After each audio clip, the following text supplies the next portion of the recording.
instruction untuk written assignment. Your assignment should consist of, okay, kalau korang tengok sini kan, front cover saya dah bagi dekat dalam Google Classroom. Okay, jadi korang guna front cover tu, edit lah sebab dia dokumen kan, korang edit, korang type nama korang semua. Okay, front cover, 1 page. Okay, infografik, 3 page. 1 page untuk 1 soalan. Okay, so infografik ni ada 3 page. Dan reference tu another page. Okay, jangan sekalikan dengan infografik reference ni adalah page yang lain. So total assignment korang adalah 5 page. Okay, setiap orang kena hantar 5 page dan 5 page ini adalah dalam satu PDF file yang sama. Okay, satu PDF file yang sama. Front cover saya dah bagi, so of course memang dah ada dah kat situ logo, KMM semua kan. Cuma korang kena isi nama, matric number, practicum class semua tu kena ada lah. Okay, ada 3 soalan, kena jawab semua dan soalan tu korang kena jawab dia dalam bentuk infografik. Okay, total number ni 700 word, mesti ada explanation. Okay, setiap nama scientific name yang korang letak tu pun dikira sebagai word lah. Sebab dia 3 page kan, termasuk reference, rasanya boleh capai 700. Okay.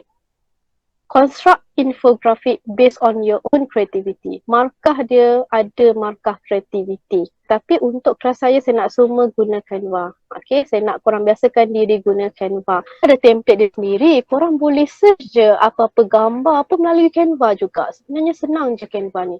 Include at least 2 reference following API format. Okay, sekarang ni kan at least 2 kan. So jangan letak 2 sahaja, mentang-mentang dia kata at least 2. Kalau boleh bagilah 3 dan ke atas. Okay, baru dapat markah penuh. Kalau korang bagi betul-betul 2, dah lah tak ikut APA format, jadi markah tu lebih rendah. So tak nak korang hilang markah disebabkan reference mata. Okay, so letaklah 3 dan ke atas, ikut APA format. Okay, minimum font size for your assignment is 11. And your infographic can be portrait or landscape. Saya tak kisah portrait atau landscape, tapi saya nak korang ambil ukuran ni sebab nak sesuaikan font size korang 11 kan. Saya nak korang ambil sebab dekat Canva dia menggunakan pixel. Jadi korang ambil 800 darab dengan 1200 pixel. Yang ni saya nak korang guna. Tak kisahlah portrait ke landscape, tapi ukuran dia begini. Assignment submission, yes, saya dah create dah dekat worksheet dekat dalam Google Classroom. Mesti dalam PDF format hantar tu nanti. 55 page adalah PDF format yang sama, satu PDF yang sama. Tapi untuk kelas saya nak korang hantar sebelum 26 Februari, hari Jumaat. Okay, seminggu sebelum. Sebab minggu 7 ni korang dah start practical test. Saya tak nak korang serabutkan diri dengan practical test lagi dengan infografik. Nanti korang akan hantar cincai-cincai. So korang hantar 26 Februari. Okay. Originality 5 markah penuh, coherently, written, academic, discourse akan pergi pasal rubrik ni sekejap lagi 5 markah, creativity 5 markah, reference 5 markah. Report submission on time hantar mesti before 26 February. 25 markah ni daripada markah rubrik. Okay, tapi campur dengan 65 markah daripada soalan. Soalan yang 3 soalan tu yang korang jadikan dalam bentuk infografik tu, jumlah 3 soalan tu adalah 65 markah. So total dapat 90 markah penuh. Okay, so kalau korang dapat 90 per 90, automatically PB korang punya markah 15%. Okay, tu yang akan carry lah untuk total dengan markah PSPM nanti. Okay, untuk set 1, ya, soalan pertama ni, Methanosakinah bakteria adalah domain archaea atau Spirillum adalah domain bakteria. 4 pecahan soalan A, B, C, D. A, B, C, D ni korang kena jawab. Jawapan dia tu adalah dalam bentuk infografik, but must be 1 page. Okay. So untuk soalan A tu, saya dah cakap tadi, saya nak record balik. Okay, B, based on your answer in A, compare between 2 domain. Okay, antara domain bakteria dengan domain archaea. So korang kena compare, must be ada similarity dan juga differences. Okay, tengok kat tepi tu berapa markah. Markah maksudnya korang bagilah 1 similarity, 3 different. Okay, korang tengok dalam nota, tengok balik. Jangan tertinggal 1 word pun kalau boleh ambil. Ya. Okay, untuk yang C tu, importance untuk each organism in environment ataupun in ecosystem. Okay, korang kena cari tahu apakah kepentingan Methanosakinah bakteria tu dengan Azospirillum braziliensis tu. Okay, kalau Methanosakinah bakteria tu dia untuk sewage treatment, tapi korang kena carilah maklumat tentang apa yang dia buat during the sewage treatment tu kan. Azospirillum braziliensis tu untuk dalam ekosistem tentang nitrogen cycle. So apa yang dia buat dalam nitrogen cycle tu? Okey, kalau tengok sini kan ada soalan ini 3 markah. 1 markah untuk korang nyatakan diagram apa dan 2 markah lagi untuk reason. Okey, 2 markah lagi untuk reason. Kenapa? Warna dia, staining dia ke, cell wall dia ke macam mana ke, tentang pathogenicity dia macam mana ke. Okey, dia infografik ni korang terpulang nak buat macam mana. Okay, contohlah saya bagi tahu Okey, korang buatlah okey, satu lagi korang kena ada gambar tau. Okey, kalau contoh korang cari gambar Metanos Sakinah Bakeri dekat Google. Okey, make sure benda tu memang gambar untuk Metanos Sakinah Bakeri. Jangan ambil Metanos Sakinah benda lain. Okey.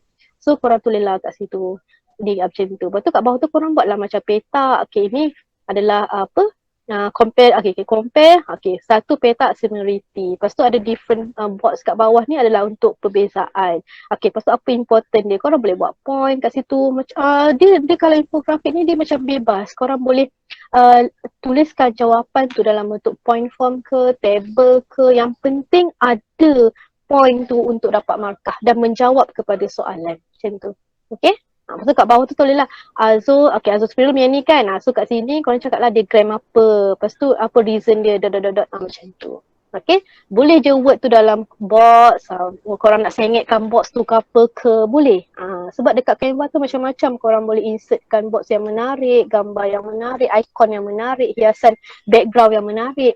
Background tu korang boleh je nak warnakan background tu, ada hiasan border kat tepi ni. Kasihkan dia menarik. Sebab saya akan check tau menggunakan Google Lens nanti, saya akan scankan nama scientific name tu, keluar gambar tu. Kalau keluar gambar yang lain daripada dekat infografik korang, itu dah kira tolak markah tau. Kena exactly. Question yang kedua berkaitan dengan kingdom protista. Caulepa lentilifera, green algae, dia adalah green algae. Kalau tak tahulah, saya pun dengar gitu-gitu je daripada kawan saya. Sekarang ni famous dengan latok. Plasmodium falciparum ni adalah merupakan protozoa. Syah divide into 2 major group, which is algae dengan protozoa. Jadi Caulepa ni adalah plant-like, which is algae. Plasmodium falciparum ni adalah animal-like, which is protozoa. Which is di mana Plasmodium falciparum ni adalah group. Bawah protozoa kan pecah ada 4 phylum kan. Dia bawah phylum Apicomplexa. Okey, yang ingat tak yang saya kata plasmodium spesies yang menyebabkan malaria tu kan? Okey, yang tu. Okey, untuk soalan yang kedua ni ada 5 soalan pecahan soalan anak-anak dia tu, dan 5 soalan ini jawapan dia mesti dalam satu infografik, satu page yang sama. Okey, satu page infografik yang sama. Okey, so first korang nyatakan dulu kingdom apa untuk kedua-dua ni, dia kingdom yang sama. B, identify setiap group ni untuk organism ni. Tadi saya sebutkan yang korang recall balik. Caulepa tu bawah group apa, Plasmodium falciparum tu bawah group apa. Lepas tu dia kata kenapa Caulepa lentilifera ni said to be plant-like. Kenapa dia kata plant-like? Okay, untuk kat sini korang tengok ada 4 markah kan. Okay, first each group ni, setiap scientific name tu, setiap organism tu bawah group mana, kat situ dah 2 markah dah, because both adalah different group kan, 2 markah. So kenapa Caulepa ni dianggap sebagai plant-like? So korang bagi 2. Dia punya karakteristik lah yang menyebabkan dia tu serupa macam plant. Okay, so 2 markah sini, 2 markah kat sini. Okay, important for each organism in environment /ecosystem/health. Okay, actually Caulepa ni, saya dah sebut dah tadi, kan boleh makan kan. So itulah dia punya important dia.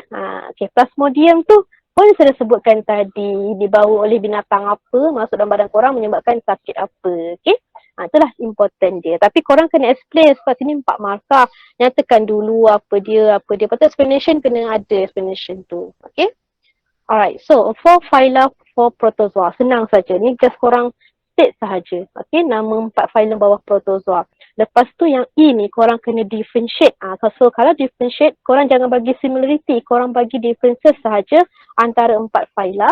Okay, based on, tengok kat sini, dia suruh nyatakan perbezaan dari segi shape, mortality dan juga mode of nutrition. Okay, shape tu korang boleh tahu kot bentuk slipper semua tu kan. Irregular shape tu. Motility tu cara dia bergerak menggunakan apa? Flagellum ada, cilia, pseudopodium ataupun no external structure for the movement. Dan mode of nutrition tu korang tengok yang mana satu yang autotroph, yang mana yang heterotroph. Korang tengok setiap phylum tu. Okay, sebab ada salah satu tu ada yang autotroph, but dia ada flagella. Okay. Lepas tu give an example. Bagi example tu korang kena bagi scientific name ni yang tekan sini scientific name for each phylum. Contohnya yang ni Plasmodium falciparum kan. Korang tak boleh tulis Plasmodium sp. Okay. Sebab dia nak full name. Okay, tak boleh kalau SP dot belakang tu tak diterima. Korang kena cari dia punya epithet dia apa. Okay, contoh macam tadi atas ni, Plasmodium falciparum. Itu maksud dia full name, scientific name yang full name. Okay, itu syarat dia untuk yang ni. Saya tekankan Alright, untuk soalan ini, korang boleh guna table, tak ada masalah. Sebab ini bukannya essay PSPM kan. Korang boleh guna table. Kan 16 markah. Okay. So jangan hilang markah kat situ. Ingat korang mesti ada gambar. Lupa nak cakap sini. Korang kalau bagi example tu mesti bersama-sama dengan gambar. Gambar ni bukan gambar kartun tau. Korang kena search gambar real from internet. Gambar real Gambar real dengan nama scientific name yang full name. Yang betul nama scientific name tu untuk gambar itu. Soalan yang ketiga ini berkaitan dengan kingdom Plantae. Okay. Kingdom Plantae. Okay, kalau korang tengok dia ada dua nama scientific name, Markhantia polymorpha. Okay, bryophytes. Okay, Cyathea lepifera. Cyathea lepifera ni adalah pteridophyte. Okay, Cyathea lepifera ni adalah paku pakis gajah. Okay, korang kena cari tak Google gambar tu. Dekat infografik korang mula sekali tu, tulis ada punya scientific name ataupun awal tu sebab soalan dia cakap ke kingdom apa kan. So kingdom ke atas, lepas tu gambar, lepas tu nama scientific name dia, okay? Okay, untuk soalan pertama ni dia nak kingdom dengan group kan? Jadi korang boleh tulis group, atas kingdom, kat sini boleh tulis group bryophytes, pteridophyte. Lepas tu gambar nama scientific name. Lepas tu dia suruh explain the alternation of generation. 3 markah untuk soalan yang B ni, alternation of generation. Yang ni 3 point kena ada. Yang alternation of generation ni, pertama sekali korang kena state generation apa. Ni korang tolong take note generation apa yang terlibat. Okay, gametophyte dengan sporophyte. So apakah ploidy levelnya? Kalau gametophyte, N. Kalau sporophyte, 2N. Okay, nyatakanlah diploid. Okay, lepas tu yang kedua korang kena cakap gametophyte tu undergo mitosis ke meiosis. Sporophyte undergo mitosis ke meiosis. Okay, macam tu.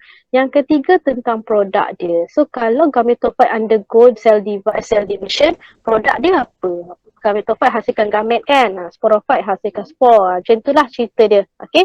So 3 point kat situ tentang alternation of generation. Compare morphological characteristic of group between two organism. So maksudnya morphological characteristic ni dia lebih kepada structure. Okay, structure. Dan kalau compare mesti ada similarity dengan differences. Okay, 8 markah. 2 similarity. Perbezaan tu 3 sebab 3 tu didarab dengan 2. Okay, betul dua-dua dapat. Okay, group tu refer kepada group bryophytes dengan pteridophytes. Cyathea lepifera consider more advanced daripada Markhantia. Yes, sebab Cyathea lepifera tu pteridophyte. Markhantia tu bryophytes. Of course lah, bryophyte tu more primitive. Kalau Cyathea tu lebih advanced lah daripada Markhantia. Okay, tapi dia Cyathea ni less advanced daripada higher plant. Maksud dia Cyathea ni dia kurang advanced daripada gymno dengan angiosperm. Jadi korang kena explain why. Okay, ni lebih kepada dia punya unique characteristic for the bryophyte. 9 point 9 markah. A, B, C, D ni adalah 1 page. Total semua sekali 65 markah. Okay, set 2. Untuk question pertama bagi set 2 ni, dia adalah merupakan domain bakteria dengan archaea. Yang ni bakteria. Okay, so sama juga lebih kurang macam tadi. Question number 2 ni tentang protista. Okay, protista. Ulva lactuca ni adalah bawah grup algae. Okay, dia merupakan C. lettuce. Juga boleh makan boleh makan C. lettuce, algae.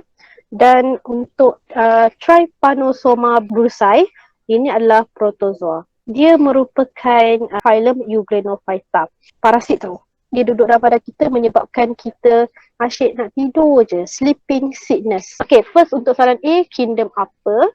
Tekan dua-dua ni bawah kingdom apa. Lepas tu group apa untuk kedua-dua tu, dan kenapa ulva lactosa ni dia dianggap sebagai plant light. Nyatakan dia punya reason. Ini sama macam tadi. Okay, yang ketiga ini adalah berkaitan dengan plantae lah, kingdom plantae. So polytrichum strictum tu adalah another example untuk bryophytes. Cyathea spinulosa ni pun pakai juga. So pteridophyte. Sama macam tadi, Cyathea spinulosa ni consider more advanced bryophyte tapi kurang advanced daripada angio dengan gymnosperm. Okay, explain why. Okay, so kalau tengok rubrik ni, yang pertama dulu, originality maksudnya korang buat sendiri. Guna Canva. Jangan copy kawan. Jangan ambil exactly sama macam kawan. Okay. Dan ayat tu walaupun korang ambil daripada internet, daripada buku, nota korang ke apa, korang kena edit juga buat ayat sendiri. Satu soalan satu page. Jadi mesti kena pendek-pendekkan ayat tu supaya muat dalam satu page. Okay. Yang ni based on you punya markah bagi infografik. Okay. Dia per 65 kan markah soalan dekat infografik. Kalau korang dapat 40 hingga 65, automatik korang akan dapat 5 markah. Kreativiti ni saya lebih suka tengok benda yang kemas, tak serabut, cantik, permainan colour dia. Okay, bila tengok tu wow, macam tu, ada wow factor lah. Dan gambar, mesti gambar real, bukan gambar kartun, bukan gambar lukisan. Lepas tu reference, okay, reference ni bila korang cari gambar dekat internet, korang jangan lupa tau, korang copy URL kat mana website yang korang ambil gambar tu, copy URL korang letakkan dalam reference, page reference. Tapi mesti kena ikut APA format. Work ethic tu mesti submit on time. Okay, submit on time 26 February. Okay, Friday. Okay, korang type je dekat Google canva.com. Korang akan nampak sinilah Canva tu, kita design ataupun free template, dia dua ni boleh. Kena daftar dulu. Okay. Dia akan tanya korang nak guna apa. Korang ambil login with Google, guna Gmail. So, bila keluar je macam ni, okay, korang tekan yang warna purple ni, create a design. Okay, bila dia klik create a design tu, dia akan keluar macam ni tau. Korang tekan kena infografik. Okay, infografik. First, bila korang buka infografik, dia suruh pilih template apa. Tapi ingat korang resize dulu korang punya infografik tu, sebab saya tak nak ukuran memanjang macam banner ni. Korang tukarkan dekat pixel tu 800 darab dengan 1200. Okay, lepas tu copy and resize. Dia punya ukuran like this. Okay. Alright, so korang boleh pilih je template apa yang korang nak. Tu foto ni, korang type je korang nak cari apa. Contoh macam, okay, kalau korang type sponge, tapi adalah sponge polyfera yang kat atas tu. Okay, tekan je, automatik masuk. Sekali tekan je, automatik masuk. So, kalau teks tu, korang masuklah teks satu je. So, korang boleh edit benda ni.